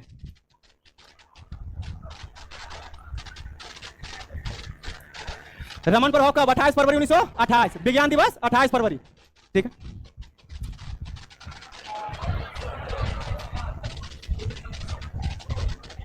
निम्न में से किस समस्थानिक का प्रयोग रक्त के थक्का का पता लगाने में किया जाता है? समस्थानिक होता क्या? वैसे तत्व जिसका परमाणु संख्या समान, परमाणु भार भिन्न भिन्न। परमाणु संख्या समान, परमाणु भार भिन्न भिन्न। समभारिक, परमाणु भार समान, परमाणु संख्या भिन्न भिन्न। तो क्या होगा? समभारिक। भारिक में भार बराबर होगा और समस्थानिक में परमाणु संख्या बराबर होगा। तो पूछ रहा किस समस्थानिक का प्रयोग रक्त के थक्का का पता लगाने, तो क्या होगा? सोडियम 24। सोडियम 24। अच्छा, कोबाल्ट 60 रक्त का कैंसर। कोबाल्ट 60 रक्त का। आयोडीन 131 थायराइड ग्रंथि। थायराइड ग्रंथि में कोई विकृति उत्पन्न होता है तो उसमें किसका उपचार किया जाता है? आयोडीन 131। और लोहा का प्रयोग एनीमिया, जिसको हिंदी बोलते हैं अरक्तता। क्या? अरक्तता।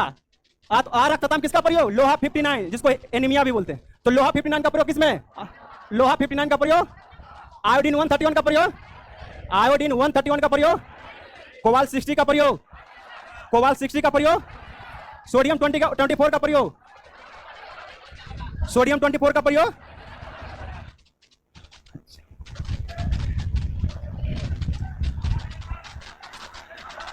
ठीक ठीक। आधुनिक आवर्त सारणी में वर्ग में ऊपर से नीचे जाने पर निम्न में से कौन बढ़ता है? बोल रहा वर्ग में ऊपर से नीचे आने पे वर्ग कितना होता है? टोटल वर्ग आवर्त आवर्त। तो पूछ क्या रहा वर्ग में? तो वर्ग में जब भी पूछेगा तो ऊपर से नीचे पूछेगा, और आपका आवर्त में पूछेगा तो बाएं से दाएं, आवर्त में पूछेगा तो बाएं से दाएं, और वर्ग में पूछेगा तो ऊपर से नीचे। तो ये पूछा कि वर्ग में ऊपर से नीचे जाने पर निम्न में से कौन बढ़ता है? परमाणु का आकार बढ़ेगा। दो चीज याद रखेंगे, परमाणु का आकार और विद्युत धनात्मकता। विद्युत धनात्मकता। तो जब ऊपर से नीचे आएंगे वर्ग में क्या होगा? कौन कौन बढ़ेगा? परमाणु का आकार और विद्युत धनात्मकता। परमाणु का आकार और विद्युत, बाकी आयनन ऊर्जा और विद्युत ऋणात्मकता क्या होगा? घटेगा। ठीक। रक्त का पीएच मान, रक्त का पीएच मान कितना होता है? 7.4। 6.5 किसे पाया जाता है? 6.5 लार में पाया जाता है। 6.5 लार में, 6 पाया जाता है मूत्र में, ठीक है। 6.4 दूध में पाया जाता है। 6.4 दूध में, 6.5 लार में, रक्त में 7.4। याद रखिएगा। प्राकृतिक रबर को कठोर बनाने के लिए, अच्छा सल्फर का यूज कहां करते हैं? प्राकृतिक रबर में कार्बन का भी यूज करते हैं, सल्फर का, दोनों का अलग अलग यूज है। जब कोई भी प्राकृतिक जो रबर होता है उसको एक निश्चित आकार देने में एक प्रोसेस होता है जिसको बोलते हैं वल्कनीकरण, वल्कनाइजेशन। तब उसको एक निश्चित आकार देने के लिए क्या मिलाएंगे? उसमें सल्फर। जब उसको वल्कनीकरण करना होगा क्या मिलाएंगे? सल्फर। लेकिन जब रबर को कठोर करना होगा क्या उसमें मिलाएंगे? कार्बन। रबर को कठोर करने के लिए और उसको एक निश्चित आकार देने के लिए सल्फर, या वल्कनीकरण प्रोसेस में सल्फर, ठीक है। कॉपर सल्फेट, जिसको और क्या बोलते हैं? नीला थोथा। हाँ, आंसर पहले मिला ना आप लोग, इसीलिए। कॉपर सल्फेट या नीला थोथा, किसको? CuSO4 × 5H2। अच्छा, इसको क्या बोला जाता है? ZnSO4 × 7H2। क्या इसका उपनाम, जिसे नीला थोथा बोला जाता है, उसको कौन थोथा बोला जाएगा? इसको सफेद थोथा या कशिश भी बोला जाता है। सफेद कशिश। नीला थोथा को नीला कशिश भी बोला जाता है, ध्यान रखिएगा। तो इसमें क्या बोलेगा? सफेद कशिश या थोथा। FeSO4 क्या होगा? FeSO4 7H2 क्या होगा? हरा कशिश। क्या होगा? हरा कशिश। तो जब नीला थोथा नीला कशिश बोलेगा तो CuSO4 5H2O, सफेद कशिश बोलेगा तो ZnSO4 7H2O, और जब हरा कशिश बोलेगा तो FeSO4 × 7H2O। मतलब सफेद में किसका प्रयोग? जिंक का, सफेद में, और हरा में आयरन का, हरा में, और नीला में कॉपर का, नीला में कॉपर का। ध्यान रखेंगे, सिर्फ कॉपर जो नीला है उसमें 5H2O लगता है, बाकी दोनों में 7H2O। सिर्फ नीला थोथा में 5H2O, बाकी दोनों में 7H2O। ठीक। अनुवांशिकता शब्द,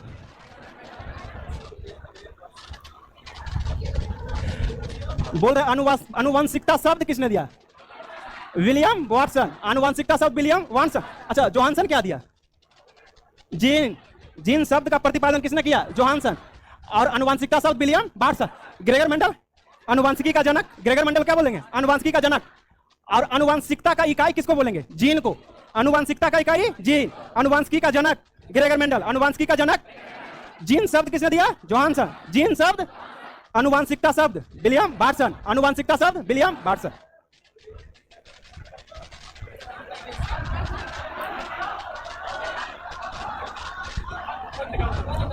पूछ रहा आलू किस प्रकार के तने का उदाहरण है?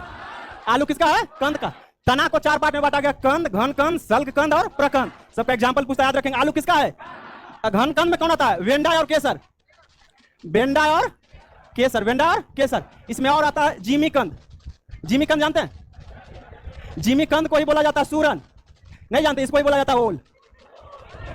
ओल जानते हैं ना? तो उसी को बोला जाता है जिमी कंद या सूरन। तो वेंडा, कैंसर, जिमी कंद, सूरन, ओल। कुछ ही बोले किसमें? घन कंद में। वेंडा नहीं पता, हमको भी नहीं पता। शायद वो भी आलू जैसा ही होता है, जैसे ये ओल होता है। मोबाइल पे देख लीजिएगा, हम भी जिमी कंद और सूरन को मोबाइल पे ही देखे, इसलिए आपको बता रहे। शकरकंद जैसा ही होता है, आलू आलू का आलू जैसा। एक सलकंद। सलकंद में कौन आएगा? लहसुन और प्याज। सलकंद में। प्रकंद में हल्दी और अदरक। हल्दी और अदरक किसमें आएगा? बोलेगा तो कंद में कौन कौन आएगा? कंद में घन कंद में लहसुन और प्याज। लहसुन और प्याज, हल्दी और अदरक। हल्दी और अदरक।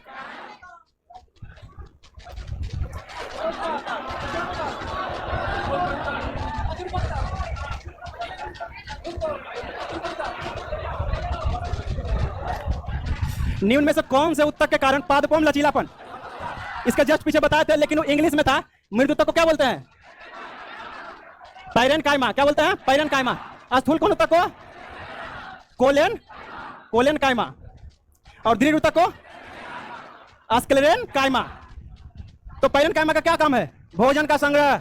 इसमें क्लोरोफिल बहुत ज्यादा मात्रा में होता है, इसको इसीलिए पैरेनकाइमा को क्लोरेनकाइमा भी बोला जाता है। ध्यान रखिएगा, पैरेनकाइमा को क्लोरेनकाइमा, कोलेनकाइमा नहीं, क्लोरेनकाइमा, क्योंकि इसमें क्लोरोफिल ज्यादा पाया जाता है। अब भोजन का संग्रह किसमें? मृदु उत्तक में।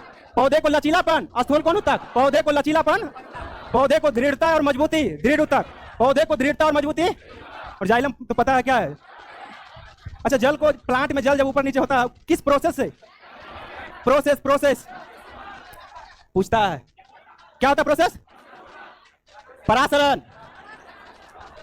किस प्रोसेस से? परासरण।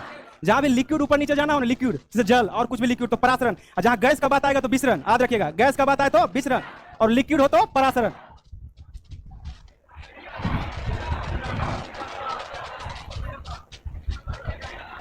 केंचुआ, जोक एवं नेरिस किस संघ में पाया जाता है? किसमें? एनिलिडा में। सिलेंट्रेटा को एग्जांपल बताएंगे क्या? आपके पास कल क्वेश्चन मिला है, अब इसको बढ़िया से देखते तो सारे एग्जांपल याद होना चाहिए था। इसका मतलब डिस्कशन नहीं करते सेट का। तो सिलेंट्रेटा में याद रखेंगे, सी एनिमोन, दिन भर यही रहते। सी एनिमोन। मूंगा, मूंगा किसमें आएगा? सिलेंट्रेटा में। इसका और होगा जेलीफिश, जेलीफिश। एक और है हाइड्रा। सी एनिमोन, मूंगा, जेलीफिश, हाइड्रा किसमें आएगा? सिलेंट्रेटा में। किसमें? सिलेंट्रेटा। केंचुआ, जोक एवं नेरिस किसमें? एनिलिडा। ऑर्थोपोडा सबसे बड़ा संघ है। जंतु जगत में सबसे बड़ा संघ कौन? आर्थ्रोपोडा, सबसे बड़ा। इसमें कौन आएगा? चींटी, मकड़ी, सब इसी में आता है। किसमें? ऑर्थोपोडा में। मोलस्का में कौन आता है? घोंगा, सिपिया, ऑक्टोपस, इसमें किसमें आएगा? मोलस्का में। घोंगा, सिपिया, ऑक्टोपस, ये सब किसमें आएगा? मोलस्का में। तो बोलेगा सी एनिमोन, मूंगा, जेलीफिश, हाइड्रा किसमें आएगा? सिलेंट्रेटा। जोंक, केचुआ, नोरिस, जोंक, केचुआ, नेरिस सबसे बड़ा संघ, सबसे बड़ा संघ। घोंगा, सिपिया और ऑक्टोपस, घोंगा, सिपिया और ऑक्टोपस।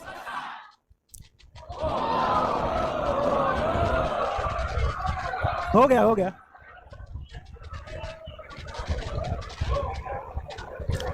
कहता निम्न में से किस रक्त, अच्छा ओ नेगेटिव या पॉजिटिव, क्या होगा? अभी भी आधा नेगेटिव बोल रहे हैं, आधा पॉजिटिव बोल रहे हैं। वो तो सब बोल दिए एक साथ, negative positive. O negative, negative. किस रक्त समूह को सर्वदाता कहा जाता? किसको सर्वदाता? ओ को।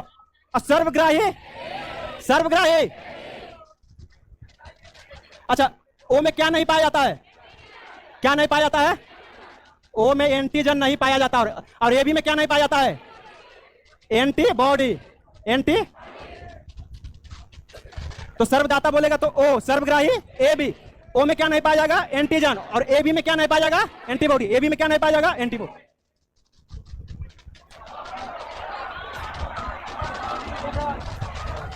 वृक्क की कार्यात्मक इकाई को क्या कहा जाता है? वृक्क की कार्यात्मक इकाई न्यूरॉन किसको बोलता है? तंत्रिका तंत्र की, तंत्रिका तंत्र की इकाई क्या आ जाएगा? न्यूरॉन। तंत्रिका तंत्र की इकाई। और वृक्क की इकाई, वृक्क की इकाई क्या होगा? नेफ्रॉन। विटामिन बी6 का क्या रासायनिक नाम क्या है? पायरिडॉक्सिन। विटामिन बी6 का रासायनिक नाम पायरिडॉक्स। बायोटिन किसका? बायोटिन विटामिन बी7, बायोटिन विटामिन बी7। फोलिक अम्ल विटामिन बी11, फोलिक अम्ल विटामिन बी11। साइनोकोबालामिन विटामिन बी12। तो पायरिडॉक्सिन विटामिन बी6, पायरिडॉक्सिन विटामिन बी6। बायोटिन, बायोटिन फोलिक अम्ल, फोलिक अम्ल। साइनोकोबालामिन, साइनोकोबालामिन विटामिन बी11 होगा। विटामिन बी9 होता कहाँ? एक बार देख लेंगे, हम भी कंफर्म नहीं, एक बार देख लें, कल क्लियर कर दे। टाइफाइड बीमारी से कौन सा अंग प्रभावित होता है? टाइफाइड से कौन सा अंग? आंत। टाइफाइड से आंत। रेयाना बर्नाविक, रेयाना बर्नाविक स्पेस मिशन पर जाने वाले किस देश की पहली महिला? सऊदी अरब। रेयाना बर्नाविक कहाँ की? यूएई की पहली महिला कौन बनी है? नौरा अल मतरूसी। आप लोग करंट पढ़ रहे हैं? जरूर पढ़िएगा। तो यूएई के कौन होगा? नौरा अल मतरूसी। और सऊदी अरब का रेयाना बरनावी। सऊदी अरब का रेयाना बरनावी। अच्छा, भारत से अंतरिक्ष पर जाने वाली प्रथम महिला कल्पना। और विश्व में अंतरिक्ष पर जाने वाली प्रथम महिला वेलेंटीना तेरेस्कोवा। विश्व में अंतरिक्ष पर जाने वाली प्रथम महिला वेलेंटीना। केंद्रीय मंत्री नितिन गडकरी ने मेथनॉल से चलने वाली पहली बस का अनावरण कहा? बेंगलुरु। बेंगलुरु। केंद्रीय बजट 23-24 के अनुसार किस योजना के तहत दलदली और गैर उपजाऊ जमीन को उपजाऊ बनाने पर जोर दिया गया? अमृत धरोहर योजना। अमृत धरोहर योजना। आर्थिक सर्वेक्षण के अनुसार भारत में वन और वृक्षों के आवरण का कार्बन स्टॉक सबसे अधिक। कार्बन स्टॉक सबसे ज्यादा कहां? अरुणाचल प्रदेश। अरुणाचल प्रदेश का सीएम कौन है अभी? आज जाके पहला काम करंट में ही कीजिएगा कि सीएम और राज्यपाल याद कीजिएगा, ठीक है? सीएम और राज्यपाल बहुत हॉट टॉपिक हर एक एग्जाम में पूछता है। अरुणाचल प्रदेश क्या है? पेमा खांडू।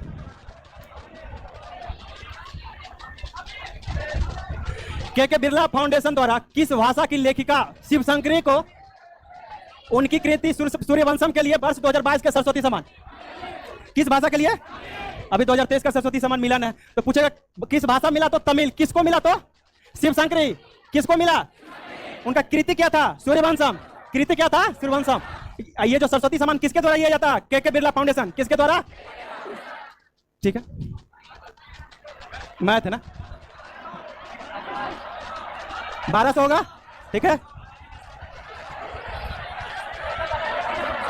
क्या आंसर मारते हुए बढ़ते हैं? बताएं। एक मिनट, बस 5 मिनट। 720 रुपया में खरीदा, 25% हानि होती है और क्या आता है? 25% लाभ कमाना चाहता है। हम अपने तरीके से बताएंगे, हम टीचर मैथ का है ना। 720 रुपया में खरीदा, उसको 25% लाभ मतलब क्या? उसको उसका 75%। अब लाभ कितना कमाना चाहता है? 25 में से, मतलब उसको कितना बेचेगा? 125 में। 25 से काटिए, 25 दिया 75, 25 बचे 125। इसको 3 से काटेंगे, 24 दिया 72। 24 बचे क्या होगा? एगो जीरो फिर बचा हुआ है 1200, ठीक है? पता है आप लोग मैथ बना लिए, इसलिए अल्लाह का शांत रहिए।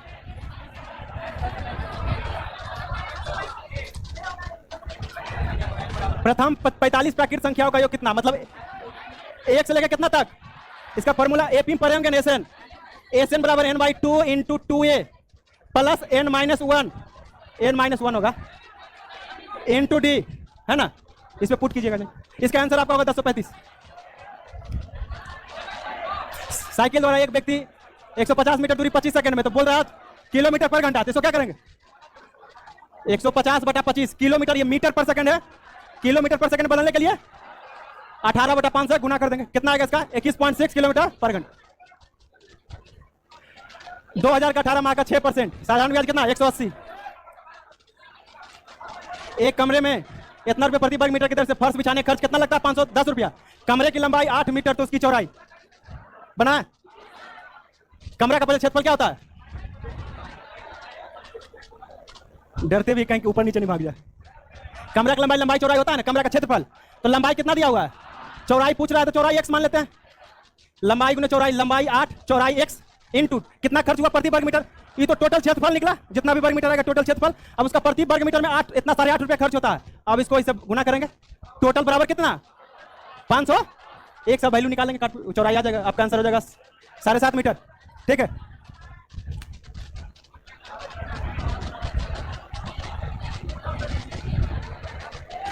एक खंभे के निचले सिरे से एक मिनट, एक मानिए कोई खंभा है, निचले सिरे से 50 मीटर दूरी, 50 मीटर को यहां होगा, 50 मीटर दूरी पर स्थित बिंदु से इसकी चोटी, इसका चोटी का उन्नयन कोण कितना है? 30 डिग्री। तो बोल रहा है खंभे का ऊंचाई, खंभे को जब फॉर्मूला लगाते हैं 10 30 डिग्री क्या आ जाएगा? एक मिनट, चोटी का उन्नयन इस खंभे, ठीक है? लंब बटा आधार, तो लंब ये भी हो जाएगा। और आधार कितना है? 50। अब 10 30 का मान कितना होता है? 1/√3 बराबर ए बी बाई 50। इसको उधर ले जाएंगे तो क्या होगा? ए बी बराबर 50/√3, 50/√3।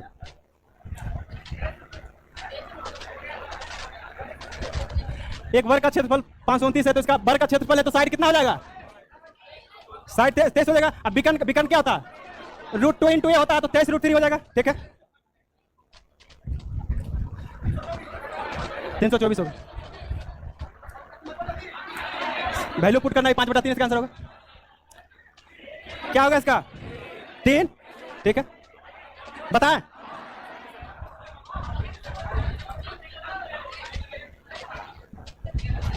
एक्स स्क्वायर माइनस 3x + 1 बराबर 0 होता है। अच्छा, x + 1 बाई x ने बोल रहा है, इसको x से भागा दे दीजिए ना। एक्स स्क्वायर माइनस 3x + 1 बराबर 0, x से भागा देंगे तो क्या बचेगा, x बचेगा। ये क्या बचेगा, -3 + 1 बाई x हो जाएगा बराबर 0। अब क्या पूछ रहा है, x + 1 बाई x, ये माइनस में 3 इधर करेंगे तो क्या हो जाएगा, प्लस में 3, तो x + 1 बाई x पूछ रहा था, क्या हो जाएगा 3 आंसर होगा। क्या हो जाएगा इसका 2, इसका आंसर होगा 2। क्या होगा 60। जानते कैसे होगा, सबको जोड़ दीजिए और जितना इसमें कितना अक्षर है 5, 5 माइनस कीजिएगा, इसमें भी जोड़ दीजिएगा और 4 है तो 4 माइनस कीजिएगा, आ जाएगा। इसका आंसर 22 होगा, ये होगा। रात्रि का पर्यायवाची नहीं है समीर, रात्रि समीर। पूछ रहा अन्वेषण का शुद्ध संधि विच्छेद, अनुजोड़ एसन, अनुजोड़ एसन। बहुब्रीहि समास के अंतर्गत बिना पानी, जिसका मतलब सरस्वती होता है, बहुब्रीहि समास क्या होता है, एक दूसरा अर्थ लेकर निकले, तो बिना पानी का तीसरा अर्थ निकल रहा है ना, बिना पानी मतलब सरस्वती, ये हो जाएगा बहुब्रीहि समास। बुढ़ापा भाववाचक, बुढ़ापा कैसा है भाववाचक। सावधानी सिर्फ ई, क्योंकि सावधान सावधान के बाद लगाते हैं, तो क्या होगा ई।